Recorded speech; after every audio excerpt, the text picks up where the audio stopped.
So we're at Five Guys, celebrating the end of Sapper Stakes. What do you think?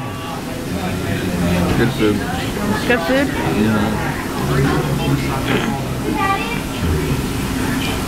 What do you think about Sapper Stakes? Sucks. Oh.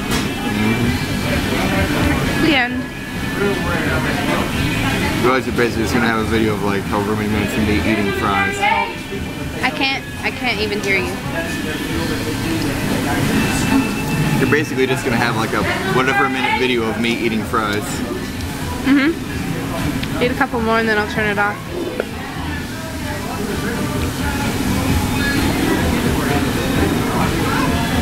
Good job. Okay, so I guess I'm recording because Michelle wants me to give a recap of Sapper Stakes. And you have to say what Sapper Stakes is. I have to say what Sapper Stakes is. It is where we have a gigantic barbecue where we cut pieces of beef into the shape of engineer castles. And then we throw them at each other until one of us gets a black eye, and then we cut out the black eye and ritually sacrifice it to a pagan god.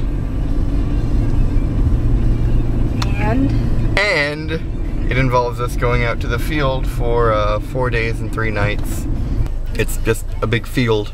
We call it the field, but that's a military term to basically just being out in the wilderness, not on an actual post or on the garrison post or in a city.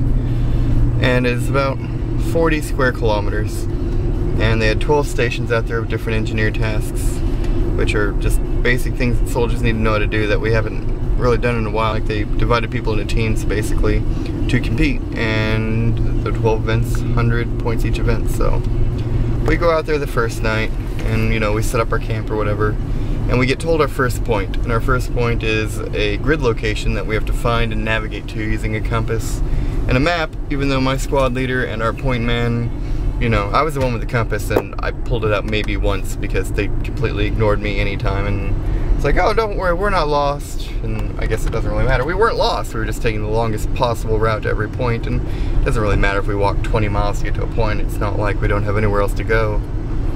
We leave, we go to our first point, which is communications. We have to set up this big thing called an OEM 254. Sure. Which is basically a gigantic lightning rod with antenna at the top used for long-range radio transmissions. Good thing it didn't rain that day. Yeah, I know, right? We set that up. Nobody knew how except me, apparently. And even I was rusty. I didn't even know the Army used those anymore. My last unit had something called a COM 201, which is basically a can on a stick. Whereas this one is... A stick on a stick? A stick on a stick. It's like 20 sticks you stick together to make a stick. Ah. And then you put it on a stick. Out of click's just short for kilometer for some reason, because every grid square is 1 square kilometer on most military maps.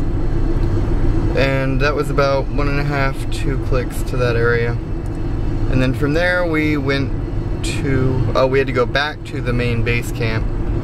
So we went 2 clicks, and then we came back to that same spot and then went past it another click, so 3 kilometers, to do dismounted route clearance, which is us walking down a dirt road where the instructor had hidden a bunch of fake IEDs and landmines and stuff that we had to find. And we did pretty good on that. We got like 4 out of 5 of them, we got an 80 on it. And that was about a, I don't know, half mile, 3/4 mile long road. By the way, this entire time we're doing it with our full body armor on, a helmet, and an assault bag with our gas mask, camelback, which is like a canteen with a straw that you bite on and suck on, and a poncho. So altogether we're wearing about... I thought you were wearing your rucksack. 40 pounds of gear. No, the rucksack stayed at the base camp. We just wore assault packs. All in all, it's about 40 pounds of gear through rough terrain. Texas doesn't have very friendly terrain out here. And then from there we went to something called area search, where they had a big, I guess, 500-meter square where they'd hidden landmines and mortars, and we had to do area search techniques to try to find caches as if an Iraqi had buried it in his backyard. And we did really well in that. We got bonus points actually because we found the mortar round that the instructor had lost because he hit it so well. And then that was the end of the day. We marched back then and we got lost because our guys don't know how to use a compass, or they refuse to. In daytime they managed to get it all right because you could see where we were going from a distance. At night, when you don't have that far visual reference. They led us in a circle like 3 times, and every time I tried to correct them, they listened to what I acted like they listened to what I said, they completely ignored it. They have a tendency of doing that, and I just sit there and be like, it's okay, I don't know anything. I've only been in for 4.5 years. I tend to be very passive aggressive sometimes with those guys because being aggressive really doesn't get you anywhere. But being passive aggressive makes you feel better. Yes, being passive aggressive makes me feel much better, and it keeps me from getting in trouble. So that was that day. We got back at about 10:30, 11. We got to bed pretty early that night. And we woke up the next morning at 06. And we're off by 06:30 to our next point, which was... Oh no, we had a mounted route clearance. So we got in a Buffalo and an RG-31, which are 2 mine clearance vehicles that you can Wikipedia if you really want. That Buffalo vehicle, not Buffalo animal. We don't ride inside animals, even if we are cavalry. We went down the lane that they had also hidden stuff on, only we did it in the vehicles of the Buffalo, and they had me as the arm operator, because I was the only one that knew how to drive the arm that you use. It's a big mechanical hydraulic arm with 2 elbow joints and like what they call a spork, which is a big claw on it, that we use to interrogate from a distance and like dig up around and put it to the side so it can be safely disposed of. And that one, since it was a special difficult, apparently everybody else had gotten like 0s on it because they hadn't found anything, and we found 4 out of 5. Which I think that's the first point I realized we really had a good chance of winning because we were really taking the lead in almost everything. How did you know what the other team scored? The instructors were telling us that nobody scored anything in this lane yet. From there, we went to the PT test, which was about a 5-click walk. So about 2.5 miles. In the PT test, since we had a squad of 9, it's 9 minutes of push-ups, 9 minutes of sit-ups, and then a 1 mile run in your gear. The push-ups and sit-ups work by you all line up in a row and you go and one person starts pushing, and when he runs out, or after a minute, whatever your strategy is, the next person goes to see how many you get accumulatively. Which wasn't too hard, but we got about 680 or something. We did fairly well, not as well as some of the squads did, but the squads that did were kind of meatheads. Same with sit-ups, and then we did the run. And like the run was supposed to be 1 mile in all your gear, running with your weapon, which sucks big time. And we had heard that the record was 4:58, and we were like, whoa, is that even possible in gear? And I ran it, and when I passed the finish line, apparently they told me I got a 5:03, so it wasn't really a mile, but if I'd known I was doing that good, I would have tried to beat Sergeant McPherson's record. But our squad did really good on the run. We surprised ourselves, and I think that motivated everybody too, because then all the other people that didn't care started caring about winning.